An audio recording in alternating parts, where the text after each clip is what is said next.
నిబంధన జనులం. అందరికీ వందనాలండి. మరి నిబంధన టీవీ ఛానల్ తరఫున మరి ఈ రోజు నన్ను పిలవడానికి ఆహ్వానించిన మరి ఈ ఛానల్ ఓనర్ గారికి, ఆపరేటర్ గారికి, మరి ఇంకా తదితరులందరికీ ప్రభు పేరట వందనాలండి. మరి ప్రభు వారు సెలవిచ్చిన మాట ఏంటంటే, మరి మార్కు సువార్త 16వ అధ్యాయం 15వ వచనంలో మనం చూస్తాము. మరి యేసు ప్రభు వారు సర్వ సృష్టికి వెళ్ళి ఏం చేయమని శిష్యులకి సెలవిచ్చాడంటే, మరి 15వ వచనంలో చూస్తాము, మీరు సర్వలోకమునకు వెళ్ళి సర్వ సృష్టికి సువార్తను ప్రకటించుడి. హల్లెలూయా. మరి ప్రభువారు సెలవిస్తున్నారు, మీరు నాకు శిష్యులుగా ఉండటం మాత్రమే కాదు గాని మరి నా సువార్తను సర్వ సృష్టికి ప్రకటించండి, తెలియపరచండి అని ప్రభువారు సెలవిచ్చారు. అందులో ఒక భాగంగా మరి ఈరోజు నిబంధన ఛానల్, నిబంధన టీవీ ద్వారా మరి నాగరాజు గారు మరి అనేకులకి సువార్తని అందించాలని మరి అనేక ఛానళ్ళు ఉన్నాయి, కానీ మరి ఎంతో మంది సేవకులు ఉన్నారు, వారు వంతు ప్రయత్నంగా వారు సువార్త ప్రకటిస్తున్నారు. అలానే అనేక ఛానళ్ళు మరి వారి వంతు ప్రయత్నంగా సువార్తని అందజేస్తూ ఉన్నారు. కానీ దానిలో భాగంగా మరి ఈ రోజు మరి నాగరాజు గారు కూడా మరి ఆయన శక్తి కొలది మరి దేవుని పిలుపు మేరకు, దేవుని దర్శనం మేరకు నిబంధన టీవీ ఛానల్ ని మరి ఓపెన్ చేసి మరి స్టార్ట్ చేసి మరి సర్వ సృష్టికి సువార్త ప్రకటించాలని ప్రయత్నిస్తుండగా మరి మనందరం కూడా మరి సహకారాన్ని అందజేద్దాము. మరి ప్రార్థన పూర్వకంగా మరి ఈ ఛానల్ ని స్టార్ట్ చేసి ఉండగా మరి మనందరం కూడా ప్రార్థన సహకారాన్ని అందజేద్దాము. మరి ఈ రోజు నన్ను పిలిచినందుకు, మరి నాకు ఈ అవకాశం ఇచ్చినందుకు దేవాతి దేవునికి మొదటిగా వేలాది వేల స్తుతులు, స్తోత్రాలు చెల్లిస్తున్నానండి. మరి నిబంధన టీవీ యాజమాన్యానికి కూడా నేను నా వందనాలు తెలియపరుస్తున్నాను. మరి ఈ రోజు నేను మరి ఇక్కడికి ఆహ్వానించబడ్డాను. దేవుని వాక్యము, దేవుని మాట మరి తెలియపరచాలని. మరి ప్రభువారు నా హృదయంలో ఉంచిన మాట ఏంటంటే, మరి పరిశుద్ధత గురించి. మరి యేసు ప్రభువారు మిగిలిన మరి అనేక మంది దేవతలు అనబడే వారిని మనం పోలిస్తే మరి లోకంలో 33.5 కోట్ల మంది దేవతలు అనబడే వారు ఉన్నారు.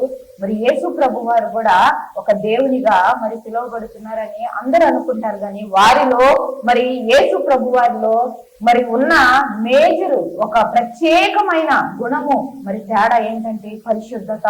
మరి నేను గతంలో ఒక అన్యురాలుగా ఉన్నానండి. అనేక మరి ఆచారాలు, ఆచార భక్తి, మా పితరులు మరి నా తల్లిదండ్రులు మరి తరతరాలుగా చేస్తున్న ఆచార భక్తిలో మరి అనేక గ్రంథాలు నేను ధ్యానించాను. అనేక మంది దేవతలు, దేవుళ్ళు అనబడే వారిని నేను పూజించాను, వారిని వెంబడించాను. మరి అక్కడ నాకు దొరకనిది మరి ఈ పరిశుద్ధుడైన పరిశుద్ధ గ్రంథాన్ని నేను చేతపట్టినప్పుడు మరి యేసు ప్రభు వారి గురించి క్షుణ్ణంగా నేను తెలుసుకున్నప్పుడు నాకు నా హృదయాన్ని హద్దుకున్న విషయము నాకు బాగా అర్థమైంది. ఒకటి ఏంటంటే, అక్కడ లేనిది ఇక్కడ ఉన్నది, నా హృదయాన్ని గెలిచినది పరిశుద్ధత. హల్లెలూయా. దేవునికి మహిమ కలుగును గాక. పరిశుద్ధత. మరి నేను మరి నా తల్లిదండ్రులు, నా పితరులు ఆచరించిన ఆచార భక్తిలో నేను కనుగొనలేనిది, నేను చూడనిది ఈ యేసు ప్రభు వారి దగ్గరికి వచ్చినప్పుడు, ఈయన గురించి నేను క్షుణ్ణంగా పరిశుద్ధ గ్రంథాన్ని ధ్యానించినప్పుడు, తెలుసుకున్నప్పుడు నాకు దొరికినది పరిశుద్ధత. ఆ పరిశుద్ధత మరి ఎంతో విలువైనది. మరి అక్కడ దొరకంది, ఇక్కడ దొరికినది. ఒక మనిషి మరి జీవించడానికి మరి చాలా అవసరం. ముఖ్యమైనది ఏంటంటే పరిశుద్ధత. ఆ పరిశుద్ధత గురించి వివరించినది యేసు ప్రభు వారు ఒక్కలే. మరి ఆయన మాటల్లో మరి మత్తయి సువార్త దగ్గర నుంచి మరి కొత్త నిబంధన మొత్తం చూస్తే మరి ఎక్కువ పెద్దపీట ఏముంటదంటే పరిశుద్ధతకే ప్రభువు పెద్దపీట వేశారు. పరిశుద్ధత లేకుండా ఏ ఒక్కరు దేవుని చూడలేరని వాక్య గ్రంథంలో కూడా రాయబడి ఉంది. మరి మత్తయి సువార్త 8వ అధ్యాయం 5వ వచనంలో చూస్తే మరి వాక్యం సెలవిస్తుంది. మత్తయి సువార్త 5వ అధ్యాయం మరి 8వ వచనం, హృదయ శుద్ధి గలవారు ధన్యులు, వారు దేవుని చూచెదరు. ఏంటండి? హృదయ శుద్ధి గలవారు ధన్యులు, వారు దేవుణ్ణే చూస్తారంట. మరి ఇంకొక మాట మరి 6వ వచనంలో చూస్తే, నీతి కొరకు ఆకలి దప్పులు గలవారు ధన్యులు, వారు తృప్తిపరచబడుదురు. నీతి కోసం, నీతి యథార్థత, పరిశుద్ధత కోసం ఆకలి దప్పులు కలిగి ఉన్నా సరే వాళ్ళు ధన్యులను దేవుడు సెలవిస్తున్నాడు. వారు వారంట తృప్తిపరచబడుతురంట. వాళ్ళని దేవుడే తృప్తిపరుస్తాడంట. వాళ్ళకి కావలసిన సమృద్ధి దేవుడే ఇస్తాడంట. ఎందుకంటే వాళ్ళు నీతి కోసం ఆకలి దప్పులు కలిగి ఉన్నారు. నీతి కోసం, మరి ఎవరి కోసమో, మరి ఇంటి వారి కోసమో, మరి స్నేహితుల కోసమో, బంధువుల కోసమో, వారి ఇరుగు పొరుగు వారి కోసమో కాదు, కానీ నీతి కోసం ఆకలి దప్పులు కలిగి ఉన్నారంట. నీతి యథార్థత అనేది మరి క్రైస్తవులు మాత్రమే ప్రకటిస్తారండి. ఇతరుల మరి ఆచారాల్లో మనం ఎంత వెతికినా అవి మనకి తక్కువగా కనిపిస్తాయి. కానీ పరిశుద్ధ గ్రంథంలో యేసు ప్రభు వారు సెలవిచ్చిన మాట, మరి ఈ మాటలు కొండ మీద ప్రసంగం, యేసు ప్రభు వారు కొండ మీద ప్రసంగం చేసినప్పుడు ప్రజలందరికీ వివరించారు. మరి ఆణిముత్యాలు లాంటి మాటలు అన్నమాట. ఏంటంటే, నీతి కొరకు ఆకలి దప్పులు గలవారు ధన్యులు, వారు తృప్తిపరచబడుదురు. హృదయ శుద్ధి కలవారు ధన్యులు, వారు దేవుని చూచెదరు. మరి హృదయ శుద్ధి ఉన్న వారిని దేవుడు మరి అత్యధికంగా దీవిస్తాడు, హెచ్చిస్తాడు, ఆశీర్వదిస్తాడు. హృదయం శుద్ధంగా లేకుండా, పరిశుద్ధతని మరి పాటించకుండా ఏ ఒక్కరు కూడా దీవించబడలేరు. ప్రభు వారిచ్చే ఆశీర్వాదాలు పొందుకోలేరండి. అది 100% వాస్తవం. మరి పరిశుద్ధ గ్రంథంలో మనం చూస్తే, మరి పాత నిబంధన గ్రంథంలో చూస్తే, మరి యోసేపు అనే ఒక మరి భక్తుని మనం చూస్తాము. యోసేపు మరి చిన్నతనం నుంచే మరి తల్లిని కోల్పోయాడు, తండ్రి సంరక్షణలో పెరిగాడు.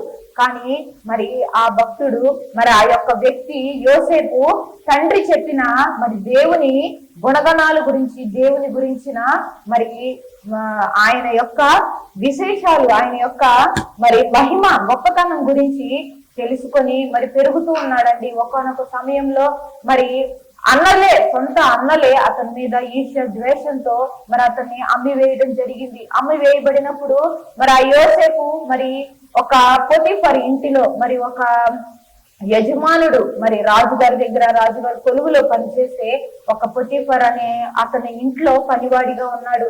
మరి అక్కడ వాక్యం సెలవిస్తది, మరి ఆదికాండము 39వ అధ్యాయం 2వ వచనంలో ఉంటదండి. మరి ఆదికాండం 39వ అధ్యాయం 2వ వచనంలో,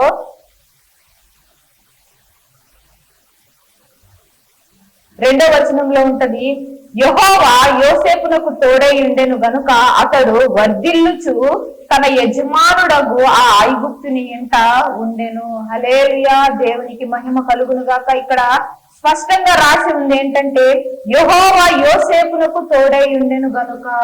మరి దేవుడు యోసేపుకు తోడై ఉన్నాడంట కనుక అతడు వర్ధిల్లుచు తన యజమానిని ఇంట ఉన్నాడు. మరి ఏదైనా మనం పనిలో వర్ధిల్లాలి అంటే దేవుని తోడ్పాటు మనకు ఉండాలి, దేవుని తోడు అనేది మనకు ఉండాలి. దేవుడు ఎవరికి తోడుగా ఉంటాడంటే, పరిశుద్ధతను కాపాడుకున్న వాళ్ళకు మాత్రమే దేవుడు తోడుగా ఉంటాడు, వాళ్ళను మాత్రమే దీవిస్తాడు. మరి అదే అధ్యాయంలో 39వ అధ్యాయంలో మరి 11వ వచనంలో చూస్తే, మరి అట్లుండగా ఒకనాడు అతడు తన పని మీద ఇంటిలోనికి వెళ్ళినప్పుడు ఇంటి మనుషులలో ఎవరునూ అక్కడ లేరు. అప్పుడు ఆమె అతని వస్త్రము పట్టుకొని తనతో శయనించమని చెప్పగా అతడు తన వస్త్రములు ఆమె చేతిలో విడిచిపెట్టి తప్పించుకొని బయటికి పారిపోయెను.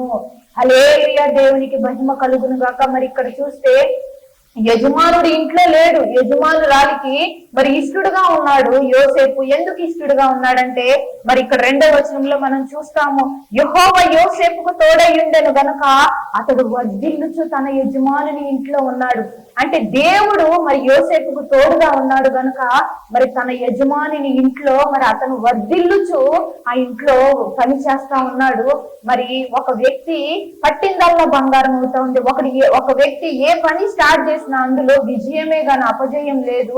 మరి అలాంటప్పుడు మరి ఆ యజమానురాలు ఇతన్ని నాకు దాసునిగా ఉంచుకోవాలి, నా వశంలో పెట్టుకోవాలి, ఇతను నా దగ్గరే ఉంటే ఇంకా మరి నా కుటుంబము, నా యజమాని దీవించబడతారు, ఇతన్ని లోపరుచుకోవాలి అని చెప్పి మరి ఆ యోసేపుని వశపరుచుకోవటానికి తన భర్త లేని సమయంలో మరి ఆ యొక్క యోసేపుని తనతో ఉండమని, పర్సనల్ గా గడపమని అతన్ని బలవంతం చేసినప్పుడు మరి ఒక యజమానురాలు వచ్చి నన్ను అడుగుతుంది కదా, నేను బానిసగా వేరే దేశానికి వచ్చాను కదా, మరి నాకంటూ ఎవరు లేరు, నా ఇంటి వారు దూరంగా ఉన్నారు, నేను ఒంటరిగా ఉన్నాను, మరి ఊరు కాని ఊరిలో ఉన్నాను, మరి ప్రాంతం కాని ప్రాంతం వచ్చాను, ఇక్కడంటూ నాకు ఎవరు లేరు, మరి ఈ రోజు నేను ఒక ముద్ద అన్నం తింటున్నానంటే నా యజమానుడే కారణం కదా, మరి నాకు కట్టుకోవడానికి బట్టలు ఇస్తున్నారు, నాకు కావలసిన సమస్తాన్ని సమకూరుస్తున్నారు, ఏముందిలే నా యజమానురాలు కోరిక తీరుద్దాము, ఇంకా నాకు మంచి స్థితి ఇస్తారు, ఇంకా ఉన్నతమైన స్థితిలో నన్ను ఉంచుతారు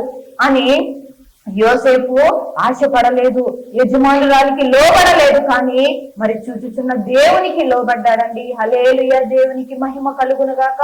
మరి దేవుడు చూస్తున్నాడు, ఆయనకి నేను లోబడి ఉండాలి. మరి ఆ స్త్రీకి లోబడితే మరి కొంత మరి పై పోస్ట్ ఇచ్చిద్దో, లేకపోతే మంచి వస్త్రాలు ఇచ్చిద్దో, మంచి భోజనం పెట్టిద్దేమో, కానీ మరి నా దేవునికి నేను లోబడి ఉంటే నా దేవుడు ఎంతగా అయినా నన్ను హెచ్చిస్తాడు, ఆశీర్వదిస్తాడని మరి కనబడని దేవునికి భయపడి తన పరిశుద్ధతను కాపాడుకున్నాడు. పరిశుద్ధతను కాపాడుకొని ఆ స్త్రీ యొద్ద నుంచి పారిపోయాడని వాక్యం సెలవిస్తుంది. మరి మన ఆత్మీయ జీవితాల్లో కూడా, మన కుటుంబాల్లో కూడా మరి అనేక రకాలుగా సాతాను అనేక శోధనలు తీసుకొస్తాడు. ప్రియ సహోదరి సహోదరుడా, నువ్వు జాబ్ చేస్తూ ఉండొచ్చు, లేదంటే పనికి వెళ్తూ ఉండొచ్చు, లేదంటే నువ్వు గృహిణిగా ఉండొచ్చు, నా ఇరుగు పొరుగు వారు మరి నిన్ను పాపానికి ప్రేరేపించవచ్చు. నువ్వు జాబ్ చేస్తున్న దగ్గర నీ యజమాని నిన్ను ప్రేరేపిస్తూ ఉండొచ్చు, ఇదిగో నువ్వు నాకు లోబడితే నీకు పొజిషన్ పెంచుతాను, నీకు ఇంక్రిమెంట్ ఇస్తాను, ఇదిగో నీకు నీ పనిలో నీకు సులువుగా మరి వర్క్ చేసుకోవడానికి నీకు నేను సహకారిగా ఉంటాను, నాకు లోబడని మరి ప్రేరేపించవచ్చు. లేదంటే పనికి వెళ్ళే దగ్గర మరి పొలం గాని ఏ పనికి వెళ్ళినా సరే మరి పైన యజమాని నిన్ను ప్రలోభ పెట్టొచ్చు. కానీ మరి యోసేపు వలె నువ్వు మరి యోసేపు అతని వస్త్రాన్ని కూడా ఆమె చేతిలో వదిలిపెట్టి పారిపోయాడని వాక్యం సెలవిస్తుంది. పాపానికి మనం పారిపోయే వారముగా ఉంటే, పాపానికి దూరంగా పారిపోయే వారముగా ఉంటే దేవుడు మనల్ని ఎంతగా అయినా దీవిస్తాడు. మరి యోసేపు విషయంలో కూడా అంతే జరిగింది.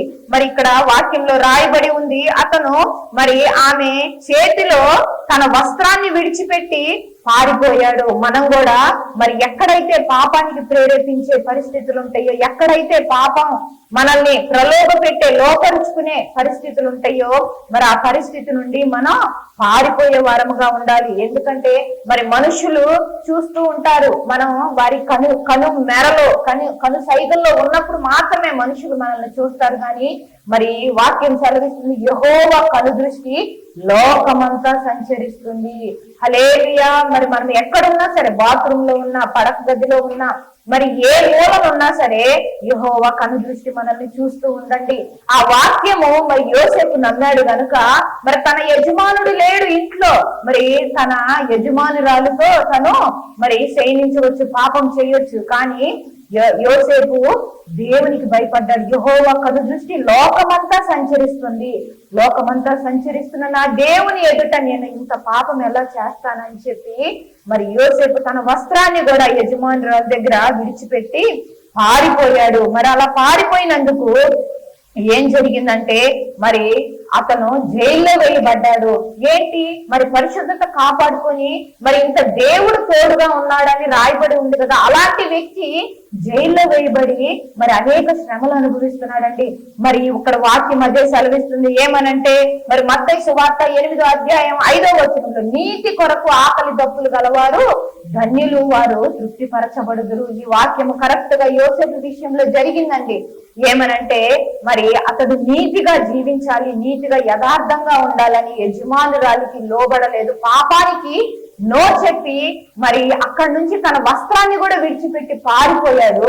మరి దానికి ప్రతిఫలంగా ఏమొచ్చిందంటే మరి జైల్లో వేయబడ్డాడు. జైల్లో వేయబడి ఆ జైల్లో అనేక శ్రమలు అనుభవిస్తున్నారు. జైలు అంటే ఎలా ఉంటుందో మనకు తెలుసు. మనం కోరిన తిండి తినలేము, మన ఇష్టానుసారంగా ఉండలేము. వారు మరి కాళ్ళకి చేతులకి మరి గొలుసులు బిగిస్తారు, మరి అనేక రకాల హింసలు, బాధలు, శ్రమలు ఉంటాయి. ఎందుకు అతనికి మరి అంతకు ముందు చూస్తే యజమానుడి ఇంట్లో అతడు చేయనదంతా వర్ధిల్లింది. మరి అందరూ మరి పని వాళ్ళందరికంటే ఇతనే మరి నాయకుడిగా ఉండి ఉండొచ్చు. ఎందుకంటే మరి అక్కడ 2వ వచనంలో రాయబడి ఉంది, యెహోవా యోసేపునకు తోడై ఉండేది, అతడు చేయనదంతా వర్ధిల్లుచు అతని యజమానుని ఇంట్లో ఉన్నాడు. అంటే ఒక మంచి పొజిషన్ లో అతను ఉన్నాడు, మంచి స్థితిలో ఉన్నాడు.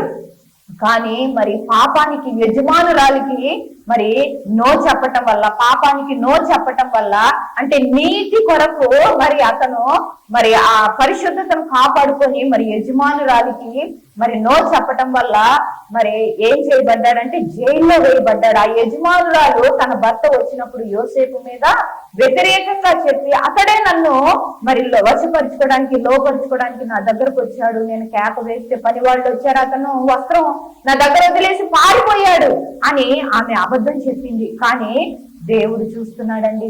మరి జైల్లో వేయబడ్డారు, యోసేపు అనేక శ్రమల గుండా వెళ్తున్నాడు, కానీ దేవుడు అతన్ని విడిచిపెట్టలేదు. అతని పరిశుద్ధతను దేవుడు చూశాడు. అతడు పాపానికి ఏ విధంగా మరి నో చెప్పి పరిశుద్ధతను కాపాడుకోవడానికి మరి అతను నిలబడ్డాడో అది దేవుడు చూశాడండి. జైల్లో ఉన్నా సరే దేవుడు యోసేపుకు తోడుగా ఉన్నాడు. మరి తర్వాత అధ్యాయంలో చదివితే మనకి వివరంగా అర్థమవుతుంది. ఆ జైలు అధికారికి కూడా యోసేపు పైన దయ పుట్టించి మరి యోసేపును ఆ జైల్లో ఉన్న వాళ్ళందరి, ఖైదీలందరి పైన మరి అధికారిగా ఉంచాడని వాక్యంలో రాయబడి ఉంది. మరి జైల్లోకి వెళ్ళినా సరే తన పరిశుద్ధతను కాపాడుకున్నాడు. పరిశుద్ధులుగా ఉండేవాళ్ళు ఎక్కడికి వెళ్ళినా దేవుడు వాళ్ళకు తోడుగా ఉంటాడండి. వాళ్ళను ఉన్నతమైన స్థితిలోనే ఉంచుతాడు. కొన్ని శ్రమలు, సమస్యలు, శోధనలు రావచ్చు, వాటిని వాళ్ళు జయించినప్పుడు మరి దేవుడు ఖచ్చితంగా వాళ్ళని ఉన్నతమైన స్థితిలోనే ఉంచుతాడు. మరి జైల్లో ఉన్నప్పుడు కూడా, జైల్లో వేసినప్పుడు కూడా ఏంటి నాకు ఈ పరిస్థితి అని యోసేపు కృంగిపోలేదు. కానీ మరి యెహోవా కను దృష్టి లోకమంతా సంచరిస్తుంది, నా దేవుడు నన్ను కూడా చూస్తున్నాడు, ఒకరోజు ఖచ్చితంగా నన్ను ఉన్నతమైన స్థితిలో ఉంచుతాడు, ఈ బానిస జీవితం నుంచి విడుదలిస్తాడని విశ్వాసం ఉంచాడు. గనక మరి జైల్లో ఉన్న కృంగిపోలేదు, దేవుడి మీద నమ్మకం ఉంచి తన పరిశుద్ధతను, తన విశ్వాసాన్ని కాపాడుకున్నాడండి. మరి ఒకరోజు మరి రాజుగారి కొలువులో పనిచేసే ఇద్దరు వచ్చినప్పుడు, ఆ జైల్లోకి వచ్చినప్పుడు మరి ఒక వ్యక్తి, ఇద్దరు కలలు కన్నారు. ఒక వ్యక్తి కన్న కల మరి రాజుగారు తన తలను మరి వేలాడదీస్తాడు చెట్టుకి, అంటే ఉరి తీసి చంపేస్తాడని. మరి ఇంకొక వ్యక్తికి, ఇదిగో నువ్వు కోల్పోయిన ఉద్యోగం మరలా తిరిగి నీకు వస్తుంది అని కలల భావం చెప్పాడు. మరి యోసేపుకు దేవుడు ఇచ్చిన కృపావరం ఏంటంటే ముందు జరగబోయే భవిష్యత్ విషయాలు మరి అతనికి తెలియపరిచేవాడు. అంటే దర్శనాల ద్వారా దేవుడు తెలియపరిచేవాడు. యవన స్థితిలో ఉన్నప్పుడు కూడా దేవుడు అతనితో మాట్లాడాడు దర్శనం ద్వారా. ఇదిగో ఒక సమయం వచ్చింది, నీ అన్నలు, నీ తల్లి, తండ్రి అందరూ నీకు సాగిల పడతారు, అందరినీ నువ్వు ఆదరించే ఉన్నతమైన స్థితిలో ఉంటావు అని దర్శనం ద్వారా చూపించినప్పుడు ఆ దర్శనాన్ని బట్టి అన్నలు అతని మీద పగబట్టి మరి గుంటలో పడేసి ఇతర ఐగుప్తీయులకి అమ్మి వేశారు. కానీ దేవుడు దర్శనం ఇచ్చిన దేవుడు యోసేపును విడిచిపెట్టలేదండి. మరి యోసేపుని దేవుడు ఎన్నుకోవడానికి కారణం, మొదటి కారణం ఏంటంటే పరిశుద్ధత. ఆ యొక్క పరిశుద్ధత యోసేపు కలిగి ఉన్నాడు గనుక దేవుడు అతన్ని వెంట ఉంటూ అతన్ని దినదినాభివృద్ధి చెందిస్తూ వర్ధిల్లే విధంగా చేస్తూ ఉన్నాడు. మరి అలా రాజుగారి కొలువులో పనిచేసే ఇద్దరికి మరి దర్శనాలు వచ్చినప్పుడు వారి దర్శనాల గురించి వివరించి చెప్పినప్పుడు వారు అది గుర్తు పెట్టుకుంటారు. మరి అతను చెప్పిన విధంగానే మరి రాజుగారు ఒక అతన్ని ఉరి తీయించి చంపేపిస్తాడు, ఇంకొక వ్యక్తిని మరి పానదాయకుడుగా, అంటే రాజుగారికి ద్రాక్ష రసం అందించే గిన్నె అందించే వ్యక్తిగా అతని ఉద్యోగం అతనికి తిరిగి ఇప్పిస్తారు. ఇదే క్రమంలో మరి రాజుగారికి మరొక కళ వచ్చింది. ఆ కళ భావం ఎవరు చెప్పలేకపోతారు. ఆ సమయంలో దేవుడు యోసేపుని జ్ఞాపకం చేసుకుంటాడండి. మరి రాజుగారి కొలువులో పని చేస్తున్న వారికి దర్శనాలు వచ్చినప్పుడు మరి యోసేపు చెప్పినప్పుడు ఆ దర్శనాలు జరిగినాయి అని మరి రాజుగారి కొలువులో ఎవరైతే మరి ఆ వ్యక్తి ఉన్నాడో, రాజుగారికి గిన్నె అందించే వ్యక్తిగా ఉన్నాడో ఆ వ్యక్తి మరి చెప్పినప్పుడు రాజుగారు యోసేపుని, జైల్లో ఉన్న యోసేపుని పిలిపించడం జరిగిద్దండి. మరి పిలిపించినప్పుడు యోసేపు దేవుని సహాయంతో మరి ఆ కలభావం మొత్తం వివరంగా చెప్పినప్పుడు యోసేపు మరి ఆ ఐగుప్తు దేశానికే ఒక మరి ప్రధాన మంత్రిగా చేయబడతాడండి. మరి ఎక్కడో మరి ఒక బానిసగా ఉన్న యోసేపు పొతేఫర్ ఇంట్లో తన భార్య పాపానికి ప్రేరేపించినప్పుడు మరి లొంగలేదు, తన పరిశుద్ధతను కాపాడుకున్నాడు. మరి అక్కడి నుంచి అంచెలంచెలుగా అతని ఆత్మీయ జీవిత క్రమంలో ఎక్కడా కూడా పాపానికి లోబడకుండా, ఎక్కడా కూడా అపవిత్రతకు చోటివ్వకుండా మరి వాక్యం సెలవిస్తున్నట్టు నీతి కొరకు ఆకలి దప్పులు కలిగి ఉన్నాడండి. పరిశుద్ధతని ప్రేమించాడు గనక మరి ఎక్కడో బానిసగా ఉన్నా మరి ఆ యోసేపు ఒకరోజు ప్రధాన మంత్రిగా, ఐగుప్తుకి ప్రధాన మంత్రిగా చేయబడ్డాడండి. అందును బట్టి దేవునికి మహిమ కలుగును గాక. ఈ రోజు క్రైస్తవులుగా ఉన్న మనము మరి దేవుడు చూడట్లేదు, మనుషులు చూడట్లేదులే, మరి ఏమైందిలే, నా పరిస్థితులు ఎలా ఉన్నాయిలే, నా అవసరతలు ఎలా ఉన్నాయిలే అని చెప్పి మరి ఒక్క అడుగు వెనక్కేసి అపవిత్రత మరి చేయకూడని పనులు చేయడానికి మరి లోబడుతున్నామేమో, ఆలోచిస్తున్నారేమో అలా పాపానికి చోటివ్వటానికి. కానీ దేవుడు దాన్ని ఒప్పుకోవట్లేదండి. యోసేపు వలె మన పరిశుద్ధత మనం కాపాడుకుంటే, యోసేపు వలె నీతి కొరకు ఆకలి దప్పులు మనం కలిగి ఉంటే దేవుడు ఆయన యెహోవా కనుదృష్టి లోకమంతా సంచరిస్తుంది కాబట్టి, లోకమంతా సంచరిస్తున్న కనుదృష్టి ప్రియ సహోదరి సహోదరుడు నిన్ను నన్ను కూడా దర్శిస్తుంది, చూస్తుంది. మరి దావీదు మహారాజు సెలవిచ్చాడు, ప్రభువా నిన్ను కాదని నేను ఎక్కడికి వెళ్ళనయ్యా, పాతాళంలో ఉన్నా నువ్వు నన్ను చూస్తున్నావయ్యా, ఆకాశంలో మరి ఎక్కడ భూమి మీద ఎక్కడ నేను సంచరిస్తున్నా నువ్వు నన్ను చూస్తున్నావు ప్రభువా అని భక్తుడు సెలవిచ్చాడు. మరి ఆ రీతిగా ప్రభువారు, యేసు ప్రభువారు మరి మనల్ని చూచుచున్న దేవుడు అండి. మరి హాగరు రాసింది ఒక మాట అక్కడ ఉంటది. హాగరు పలికింది ఏమనంటే, ప్రభువా నువ్వు చూచుచున్న దేవుడవయ్యా అని పలికింది. ఎందుకంటే మరి తన యజమానుడు అబ్రహాము మరి శారా దగ్గర నుంచి పిల్లోనిచ్చి పంపించేసినప్పుడు ఆమె వెళ్ళి ఒక అరణ్యంలో నీరు దొరకక మరి బిడ్డ చనిపోయే స్థితిలో ఉన్నప్పుడు మరి ఆ బిడ్డను పడుకోబెట్టి ఏడ్చినప్పుడు నువ్వు చూసి నన్ను, నా బిడ్డని రక్షించావయ్యా, అక్కడ నీటి ఓట కలిగేటట్లు చేశావు ప్రభువా అని హాగరు పిలిచి దేవనంటే నువ్వు చూచుచున్న దేవుడవు ప్రభువా అని. మరి వాక్యం కూడా అదే సెలవిస్తుంది, చూచుచున్న దేవుడవు నీవే యేసయ్యా, చూడముచ్చటాయనే సుకుమార సుమములైన నీ నేత్రాలంకృతము. మరి దేవుడు, మన దేవుడు చూచుచున్న దేవుడు అండి. ప్రియ సహోదరి సహోదరుడా, నువ్వు నేను మరి మనం ఎక్కడున్నా సరే, మరి ఏ స్థితిలో ఉన్నా సరే దేవుడు చూస్తున్నాడండి.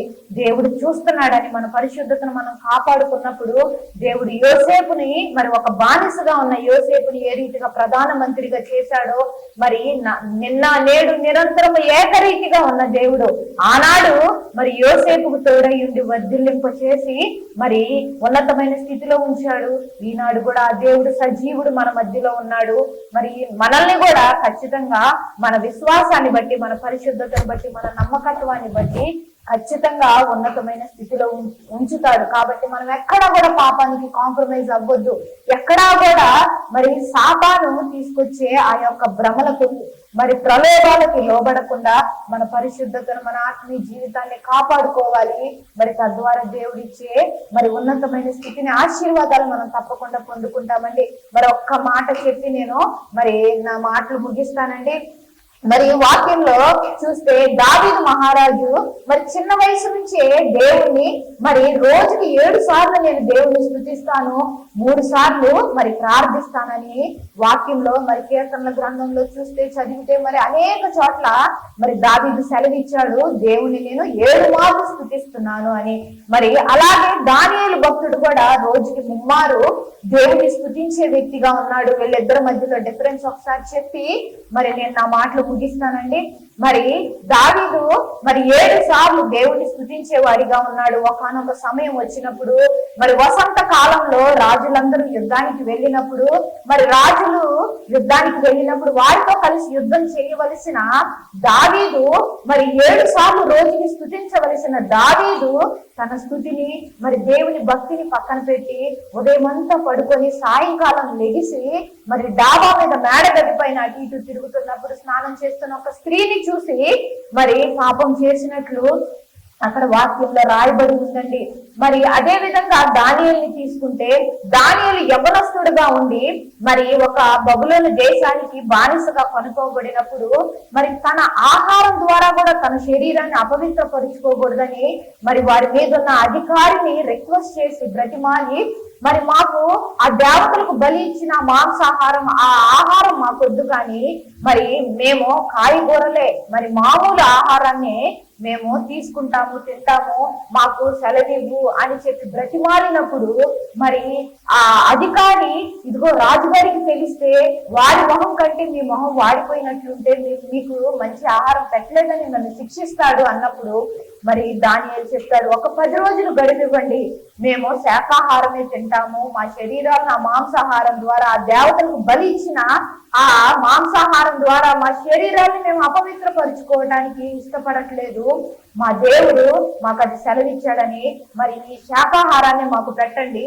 వారికంటే మేము బాగుండకపోతే మీరు చెప్పినట్లే ఆ మాంసాహారం తింటామని చెప్పినప్పుడు వారు ప్రార్థన చేసుకున్న శాకాహారం తిన్నప్పుడు ఆ పైన అధికారి చూసినప్పుడు మిగిలిన వారి కంటే మరి ద్రాక్షారసము మరి మాంసాహారం తిన్న వారి కంటే శాకాహారం తిన్న ఈ దానియేలు, షద్రకు, మేషకు, అబేద్నెగోలు ఈ నలుగురు ఎంతో తేజస్సుతో ఉన్నారంట. మరి పరిశుద్ధత కలిగి ఉంటే ఆ యొక్క తేజస్సు దేవుడు ఇస్తాడు, మరి జ్ఞానాన్ని కూడా ఇస్తాడు. మరి దానియేలు విషయంలో అది మరి బయలుపడింది, దానియేలు గ్రంథంలో ఉంటదండి. మరి దావీదు మరి దానియేలుకి మధ్యలో డిఫరెన్స్ ఒక్కసారి నేను మీకు గుర్తు చేస్తాను. పరిశుద్ధత గురించి మనం టాపిక్ తెలుసుకుంటున్నాం కాబట్టి మరి ఈ మాట చెప్పడానికి దేవుడు నా హృదయాన్ని ప్రేరేపిస్తున్నాడండి. మరి దావీదు చూస్తే మరి అక్కడ రాయబడి ఉంటది, సింహం వస్తే దాన్ని నేను చీల్చాను, తోడేళ్ళను వస్తే నేను దాన్ని చీల్చాను అంటే చంపాను. మరి సంసోను చూస్తే సంసోను కూడా సింహాన్ని చీల్చినట్లు చంపినట్లు ఉంటది. మరి కానీ దానియేలు విషయానికి వస్తే దానియేలుని మరి ఆ రాజు, బబులోను రాజు సింహాల బోనులో వేసినప్పుడు మరి దానియేలు సింహాన్ని చంపవలసిన అవసరం రాలేదు, కానీ ఆ సింహమే దానియేలుకు లోబడిందండి. దానియేలు ప్రార్థన చేస్తూ ఉండగా ఆ పరిశుద్ధుడైన ఆ శరీరాన్ని ముట్టడానికి సింహాలకి ధైర్యం సరిపోలేదండి. మరి ఇక్కడ మరి డిఫరెన్స్ చూస్తే దానియేలు తన శరీరాన్ని కూడా అపవిత్రపరుచుకోవటానికి ఇష్టపడలేదు, ఆహారం ద్వారా కూడా తన శరీరాన్ని అపవిత్రపరుచుకోకూడదని తీర్మానం తీసుకున్నాడు. కనుక మరి సింహాలు బోనులో వేసినా సరే అతని శరీరాన్ని ముట్టడానికి, అతని మీదకి అటాక్ చేయటానికి సింహాలు వల్ల పడలేదు, ఒప్పుకోలేదు. ఎందుకంటే దేవదూత వచ్చి అతన్ని వాటి సింహాల నోళ్లు మూసివేసిందని మరి భక్తులు సెలవిస్తూ ఉంటారు. మరి ఇక్కడ చూస్తే దావీదు కూడా మరి భక్తుడుగానే ఉన్నాడు. మరి సంసోను కూడా దేవుని నాజీరు చేయబడిన వ్యక్తిగా దేవుని భక్తుడుగా ఉన్నాడు. కానీ వారి ఇరువురు సింహాన్ని చంపవలసి వచ్చిందండి. మరి ఇక్కడ చూస్తే వీళ్ళేమో సింహాన్ని చంపారు, దావీదును సొలొమోను. అక్కడ దావీదు చూస్తే సింహపు నోళ్లు మూసివేయబడ్డాయి అతని విషయంలో.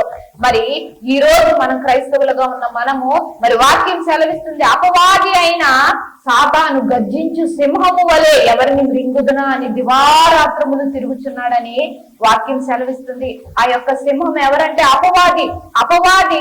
అపవాదిని మనం ఎదిరించలేము, అపవాదిని మనం మరి చంపలేము. కానీ దానియేలు వలె మనం ప్రార్థన జీవితం, పరిశుద్ధతను కలిగి ఉన్నప్పుడు ఆ అపవాది నోరుని దేవుడు మూసివేస్తాడండి, తద్వారా మనకి విజయాన్ని ఇస్తాడు. మరి యోసేపు విషయంలో కూడా అంతే, పరిశుద్ధత మరి విషయంలో మరి జాగ్రత్తగా తను కాపాడుకున్నాడు. కనుక బానిసగా ఉన్న యోసేపు మరి ప్రైమ్ మినిస్టర్ గా, ఒక ప్రధాన మంత్రిగా అక్కడ చేయబడ్డాడు. మరి అదే విధంగా దానియేలు కూడా మరి బానిసగానే మరి బబులోను దేశానికి వచ్చాడు. కానీ మరి రాజుగారి దగ్గరుండే సంస్థాన అధిపతుల్లో ఒక ముఖ్యమైన వ్యక్తిగా మరి దానియేలు కూడా ఉన్నాడండి. పరిశుద్ధతను మనం కాపాడుకున్నప్పుడు, నీతి యథార్థతను మనం కాపాడుకున్నప్పుడు మరి యెహోవా కనుదృష్టి లోకమంతా సంచరిస్తుంది కనుక ఆ సంచరిస్తున్న కనుదృష్టి మనల్ని కూడా దృష్టించిద్దండి. మనల్ని కూడా ఒక ఉన్నతమైన స్థితిలో దేవుడు ఖచ్చితంగా ఉంచుతాడు. మరి ఈ మాటలను బట్టి మన పరిశుద్ధతను కాపాడుకొని దేవుడిచ్చే మరి ఉన్నతమైన స్థితిని, మెండైన ఆశీర్వాదాలను పొందుకుందుముగాక. దేవునికి మహిమ కలుగునుగాక. మరి ఒక చిన్న పల్లవి పాడుకుని మరి ఈ మాటలు ముగిస్తానండి. మరి యేసన్న గారు రాసిన మరి పాట మరి అంటే యేసన్న గారు చనిపోయిన తర్వాత ఆయన శిష్యులు మరి అబ్రాహం అన్న, మరి జాన్ వెస్లీ అన్న, రమేష్ అన్న వాళ్ళు రాసిన పాట నాకు ఎంతో ఇష్టమైన పాట.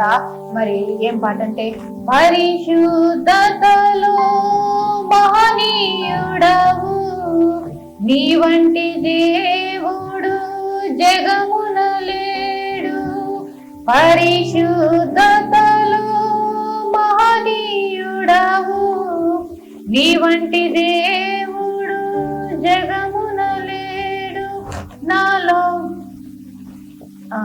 అది అంటే పరిశుద్ధతలో మహనీయుడవు ప్రభువా, నీ వంటి దేవుడి జగమునే లేడు.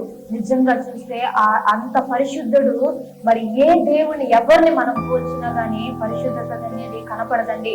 ఇతర మరి ఆచారాల్లో, ఇతర వ్యవహారాల్లో చూస్తే మరి దేవుళ్ళు అనబడే వాళ్లే పాపం చేసినట్టు, దేవుళ్ళు అనబడే వాళ్లే మరి క్రమం తప్పి మరి ఒక అక్ర మార్గంలో జీవించినట్లు మనం చూస్తాం. గాని మన దేవుడు పరిశుద్ధుడండి. మరి వాక్యం సెలవిస్తుంది, యేసు ప్రభు వారు సెలవిస్తారు, నేను పరిశుద్ధుడిని కనుక మీరును పరిశుద్ధులై జీవించండి అని దేవుని వాక్యం సెలవిస్తుందండి. పరిశుద్ధతకు పెద్దపీట వేసింది మరి మన దేవుడైన యేసు ప్రభు వారు మాత్రమే. మరి మనం చదివే మన చేతిలో ఉండే ఈ గ్రంథం పేరు కూడా పరిశుద్ధ గ్రంథం అండి. పరిశుద్ధతను పెంచి పోషించే దేవుడు మన దేవుడు. పరిశుద్ధతను మనం కాపాడుకుందాం. పరిశుద్ధులుగానే మరి పరిశుద్ధులుగా ఉంటేనే మనం ఎత్తబడతామండి. అపవిత్రత, అపరిశుద్ధత ఉన్న చోట దేవుని ఆత్మ నిలబడదు, దేవుని కార్యాలు జరగవు. మరి దేవుని చెంతకు కూడా మనం ఎత్తబడలేమండి. ఈ రోజు మనం రక్షింపబడ్డామంటే, దేవుని అనుసరిస్తున్నామంటే, విశ్వాసులుగా ఉన్నామంటే మన పరిశుద్ధతను, నీతిని, యథార్థతను మనం కాపాడుకోవాలండి. మరి కొద్ది మాటలు దేవుడు మన హృదయాల్లో ముద్రించినగాక. మరి ఎక్కడ ఉన్న వాళ్ళు అక్కడే కళ్ళు మూసుకొని ఒక్కసారి ప్రార్థనలో ఏకీభవిస్తే మరి మీ అందరి కోసం కూడా నేను ప్రార్థన చేస్తాను. ప్రార్థనలో ఏకీభవిద్దాం. మరి స్తుతి మన స్థితిని మార్చిద్ది, ప్రార్థన మన పరిస్థితులను మార్చిద్దని మరి ఎంతో మంది మరి సేవకులు, మరి భక్తులు సెలవిచ్చారు. మరి ప్రార్థన ఒక్కటే మన పరిస్థితులను మార్చేదండి. మరి ప్రార్థనలో ఏకీభవిద్దాం. మరి వాక్కు, దేవుని వాక్కు, మరి ఆది అందు వాక్యం ఉండేను, వాక్యము దేవుని వద్ద ఉండేను, దేవుడే వాక్యమై ఉండి కృపా సత్య సంపూర్ణుడుగా మన మధ్యలో సంచరిస్తున్నాడని మరి వాక్యం సెలవిస్తుంది. ఆ యొక్క వాక్యము మనం విన్నాము. ఆ వాక్యానుసారంగా మనం జీవించాలంటే మరి ప్రార్థన ద్వారా దేవుని సహాయాన్ని మనం కోరుకుందామండి. ప్రార్థనలో ఏకీభవించండి, కళ్ళు మూసుకోండి. పరమదాసీనుడైన మా ప్రియ పరలోకపు తండ్రి, నీ ఘనమైన నామానికి వేలాది వేల వందనాలు, స్తోత్రాలయ్యా. ఇదిగో తండ్రి నాయన, నీ వాక్కు అగ్ని వంటిదని సెలవిస్తున్నావయ్యా. నీ వాక్కు, నీ మాట తండ్రి నాయన అద్దము వంటిదయ్యా. మమ్మల్ని మేము సరి చేసుకోవడానికి, మాలో ఉన్న లోపాలు తండ్రి నాయన మేము సరి చూసుకోవడానికి అద్దం వంటిది నీ వాక్కు తండ్రి నాయన. అయ్యా నీ మాట తండ్రి నాయన బండను బద్దలు కొట్టి సుత్తి వంటిదని కూడా వాక్యం సెలవిస్తున్నాయా. ఇదిగో నీ మాట నువ్వు ప్రకటించావు తండ్రి. విన్న ప్రతి ఒక్క బిడ్డ హృదయాన్ని నువ్వు ప్రేరేపించు, కదిలించు తండ్రి నాయన. ఎవరైతే తండ్రి నాయన వారి వారి లోపాలు తండ్రి నన్ను గ్రహించి, ఇదిగో నాలో పరిశుద్ధత లేదు, ఇదిగో ఇప్పటి వరకు నీతి యథార్థత గురించి నేను ఆలోచించలేదని మరి తండ్రి పశ్చాత్తాపపు హృదయంతో తండ్రి కళ్ళు మూసారు, తలలు ఉంచారు, వారందరినీ మీరు దర్శించండి తండ్రి. అయ్యా శుద్ధ హృదయాన్ని దయచేయండి. పరిశుద్ధత లేకుండా ఏ ఒక్కరు నిన్ను చేరలేరయ్యా. పరిశుద్ధత లేకుండా ఎవరు నిన్ను చూడలేరు తండ్రి నాయన. పరిశుద్ధత, నీతి, యథార్థత లేకుండా ఏ ఒక్కరు కూడా అయ్యా నువ్విచ్చే ఆశీర్వాదాలు పొందుకోలేరు తండ్రి. ఆనాడు యోబు యథార్థవర్తనుడు, నీతిమంతుడని అయ్యా వాక్యం సెలవిస్తుంది, రెండంతల ఆశీర్వాదం పొందుకున్నాడయ్యా. ఇదిగో మరి ప్రార్థనలో ఏకీభవించిన ప్రతి ఒక్క బిడ్డని తండ్రి నాయన పరిశుద్ధులుగా మీరు మార్చండి. నీతి యథార్థంగా జీవించే జీవితాన్ని దయచేయండి తండ్రి. అయ్యా నూతన మనసును, నూతన హృదయాన్ని దయచేయండి అయ్యా. ఇదిగో తండ్రి నాయన నూతనంగా ఈ లోకంలో తండ్రి నాయన నీ సాక్షులుగా జీవించి తండ్రి నాయన నువ్విచ్చే మెండైన దీవెనల ఆశీర్వాదాలు పొందుకోవడానికి సహాయం చేయమని ఇదిగో నీ బిడ్డలు ఆయా ఆత్మీయంగా బలపరచబడి వారి ద్వారా ఇంకా అనేకులకు తండ్రి నీ మాటను పరిచయం చేసి ఈ తండ్రి నిబంధన ఛానల్ ద్వారా అనేక కుటుంబాలు ఆశీర్వదింపబడటానికి, దీవించబడటానికి, బ్లెస్ చేయబడటానికి మీరే సహాయము దయచేయమని, కృపతో నింపి నడిపించమని, సమస్త మహిమ మీరే పొందుకోమని యేసు నామములో ప్రార్థించి అడిగి వేడుకొనుచున్నాము మా పరమ తండ్రి. ఆమేన్, ఆమేన్, ఆమేన్.